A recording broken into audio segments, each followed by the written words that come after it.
Assalamualaikum warahmatullahi wabarakatuh. Thanks to the Almighty for giving us grace, guidance, and never-ending blessings, so now I can be here with a healthy condition, and I'm honored to be the finalist of the second ELENC national competition.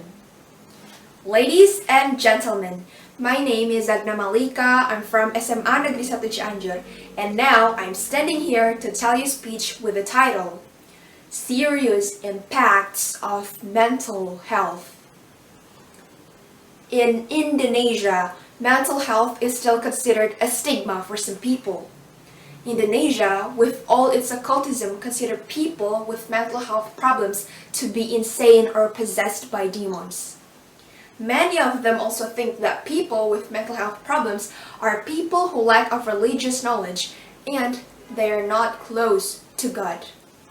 Even though mental disorders are medical conditions in the brain. I have some examples about how serious mental health is, so here they are. I have an Instagram friend whose life seems perfect.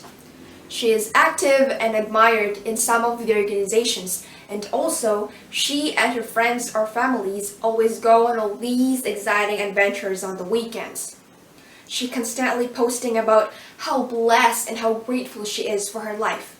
And I get the feeling like she's not saying those things just for only the sake of Instagram. But she truly means it. We all do this, right? It's hard not to do, but that way of thinking costs us something. This is what I want to talk with you today. It's about what our bad mental habits costs us. Maybe you've scrolled through your Instagram feed and thought, what if I roll my eyes? It's just 5 seconds of my time. How could it be hurting me? Well, researchers have found when you envying your friends on social media such as Instagram will only lead to depression. Have you ever looked at your friend's life and thought, why do they have all the luck? You can't help thinking that way, right? That way of thinking seems small in the moment, but that way of thinking is eating away at your mental strength. There are 3 kinds of destructive beliefs that make us less effective and robust of our mental strength. First, unhealthy beliefs about ourselves. We tend to feel sorry for ourselves, and while okay to be said when something terrible happens, self-pity goes beyond that. When you start to magnify your misfortune, when you start to think things like, why do these things always have to happen to me? I shouldn't have to deal with it. That way of thinking keeps you stuck, keeps you focused on the problem, and keeps you from finding a solution. Second, unhealthy beliefs about others. We think people can control us and give away our power. You give away your power when you say, my mother-in-law drives me crazy. You give away your power. Maybe she's not the nicest person on earth, but it's up to you how you respond to her because you're in control. The last one, unhealthy beliefs about the world. We tend to think that the world owes us something. We think, if I put in enough hard work, I deserve success. But expecting success to fall into your lap like some heavenly reward will only lead to disappointment. I know it's hard to get rid of those bad mental habits, and it's hard to get rid of those unhealthy beliefs that we've carried for so long. But you can't afford to give them up, because sooner or later you will hit a time in your life where you need all the mental strength that you can muster.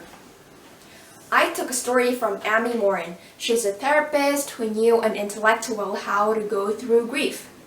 When she was 26 years old, her mother and her husband dead. She felt pain in her life and felt like an understatement. So how she get through this? Then she realized, when you're going through tough times, good habits aren't enough. She worked as hard as she could, not just to create good habits, but also to give up bad mental habits, no matter how small they might seem. She held out hope someday life could get better, and eventually it did in her life. She said, the secret to be mentally strong is that you have to give up your bad mental habits. If you want to be really mentally strong, you need good habits like practicing gratitude, and also you have to give up your bad mental habits like resenting somebody else's success. No matter how often that happens, it will hold you back. Now let's move on to the second example. Online school, online learning, not being able to socialize with friends, and also a lot of assignments that pile up, making young people tired and stressed. They're falling behind in school and they know they need help. Maybe they've never talked about mental health with their parents before. But the problem here is that the parent still needs to be the one to excuse the absence. So it's not a free pass for the kids. A suggestion that I took from TED Talk to fix this problem is that, most importantly, the school has that absence recorded as a mental health day. So we can keep track about how many students take how many mental health days. If a student takes too many, they'll be referred to the school counselor for a check-in. This is important because we can catch and hear the complaints that students were struggling about before it's too late. A solution that we can take is that not only teaching the kids about stress management, but also it could be literally save lives. How to respond to a mental health crisis. I'd like to see a world where each of us has a toolkit skills to help each other, like friends, family member, coworker, or even a stranger that's going through a mental health crisis. Yeah, this is what the students struggling the most. So, the other concept that I sincerely hope that you take with today is it is always okay not to be okay, and it is always okay to take a break. It doesn't have to be a whole day, that's not realistic, but it can be a few moments here and there to check in with yourself. Think of life as a long-distance race. If you sprint in the beginning, you'll get burnt out and you may even push in too hard for yourself. But if you pace yourself, take it slow sometimes intentionally, and push yourself the other times, you will be way more successful. Mental health challenges are not going away, but we can learn as a society by looking after one another and looking after ourselves.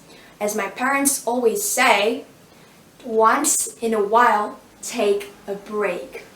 Thank you. Wassalamualaikum warahmatullahi wabarakatuh.